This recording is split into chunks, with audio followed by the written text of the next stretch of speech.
Hello, everyone. This is yours truly, Dr. Famuyiwa from Montgomery Fertility Center. I normally would do a post, but I am so excited I couldn't contain myself, so I decided to go live. So, to everyone joining us, thank you so much. But I want to share this very important new development coming up. I, as you know from my post, have been writing a book called The Quest for Fertility. It has been a pure labor of love.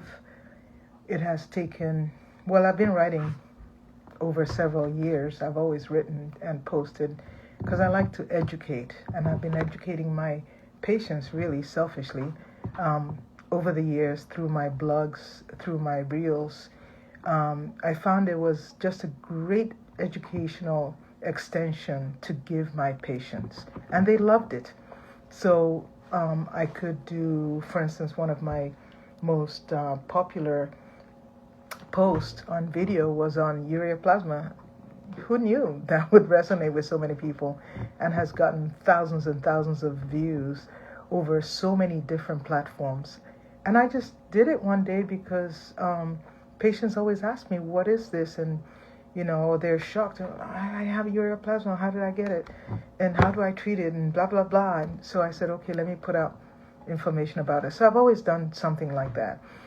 And it's easy for me to, when I give a consultation and they have additional questions, to say, here, go to my YouTube website, and here's this topic where I actually go into more depth. And you can read it, and we can talk about it the next time. So they do that. I did one on the nature of the egg, because I'm a science buff, I'm a science nerd, so I wanted to explain how that happens and help my patients understand.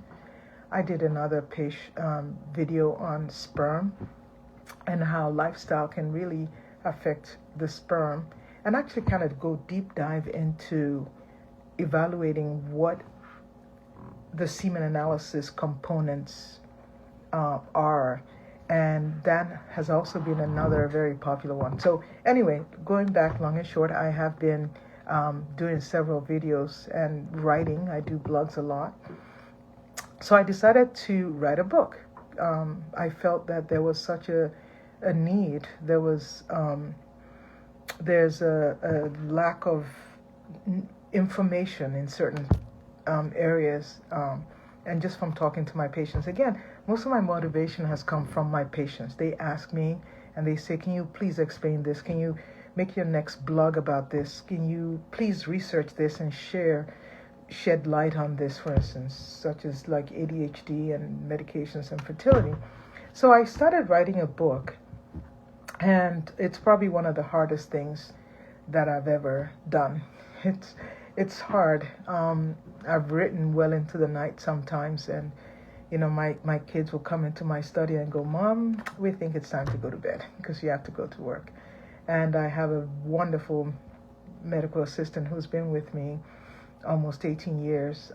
We're family. And she says, Doc, you got to take care of yourself. And I'm like, what? Well, when I sit down to write, and I do research from several backgrounds, sometimes I hit what is called the flow state.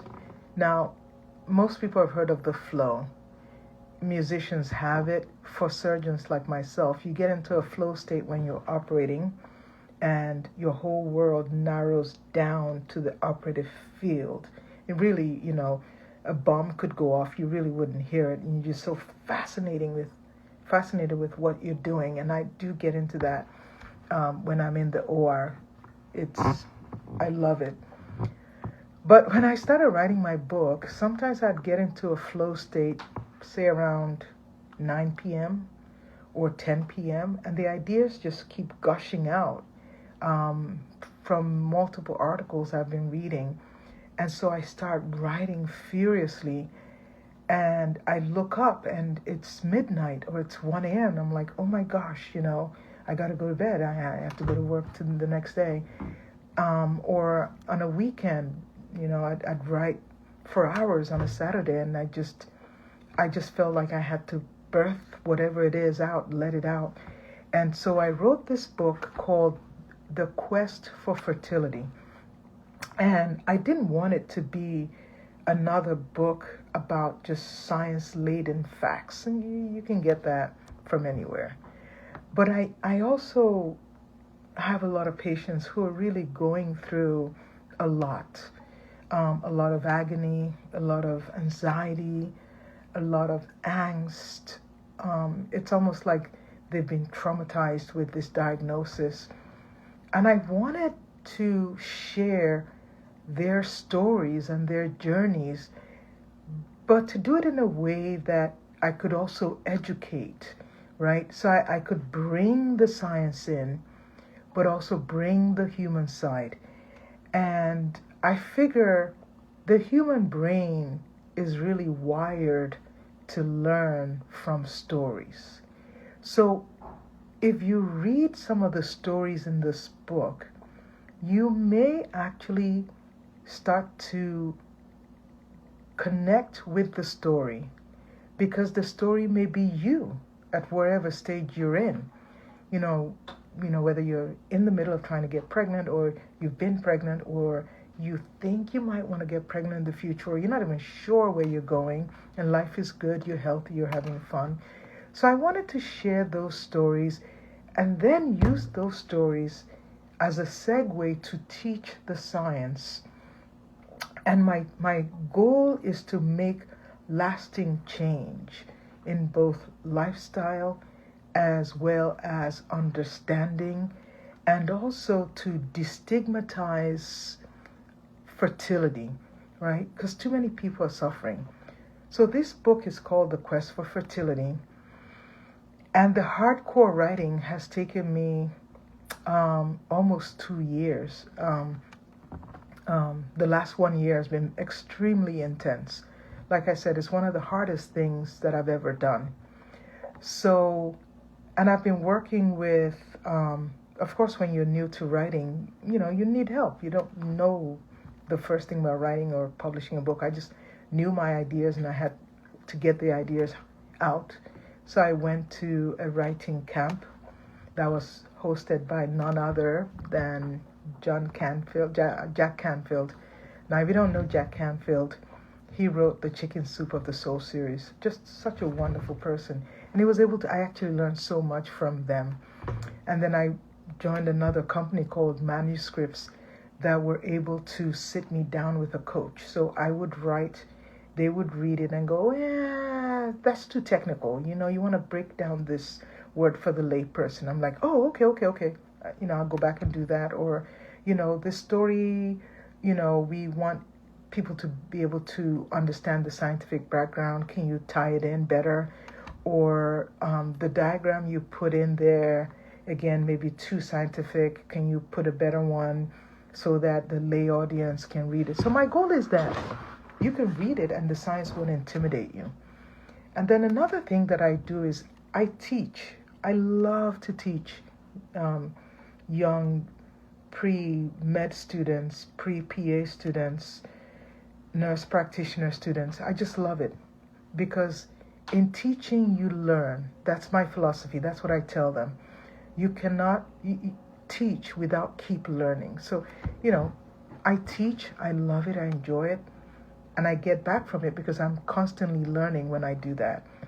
So I thought this book would also be good for the PA students that would rotate through my office, because they get the science and they can relate it to the patient.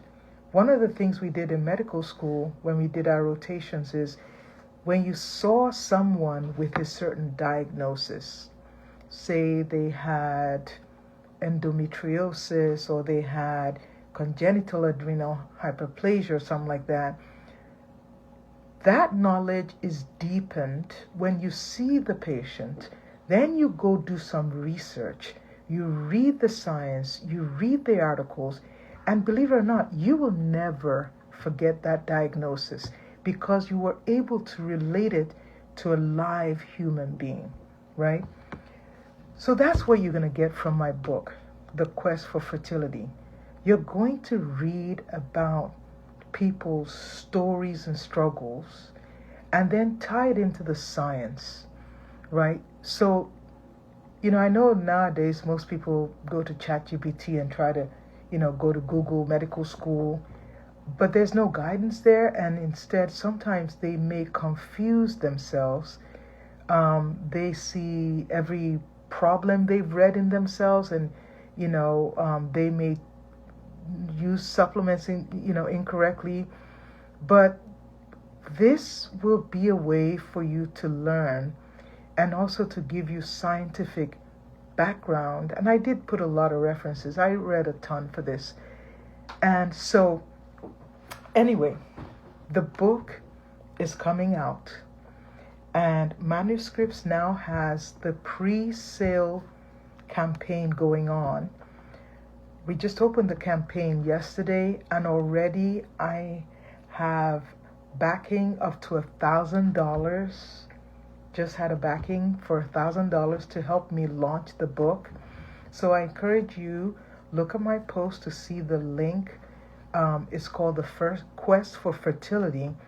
You can also send an email to quest4fertility@gmail.com, and we'll be able to send you a link to the campaign. And if you join the early campaign, the campaign's going to close.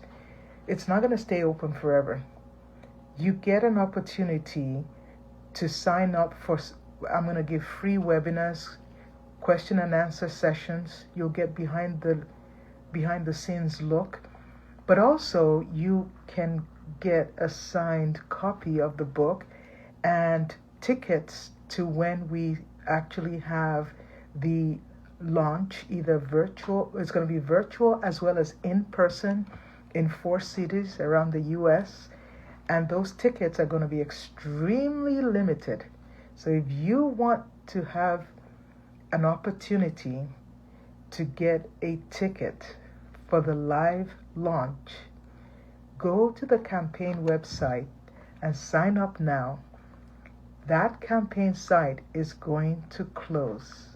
The book itself is coming out in spring of next year. So we're gathering momentum, and my heart is full of this labor of love. I'm so happy, and I really cannot wait to share this journey with everyone. Thank you so much, and all my heart, Dr. Famiyiwa from Montgomery Fertility Center.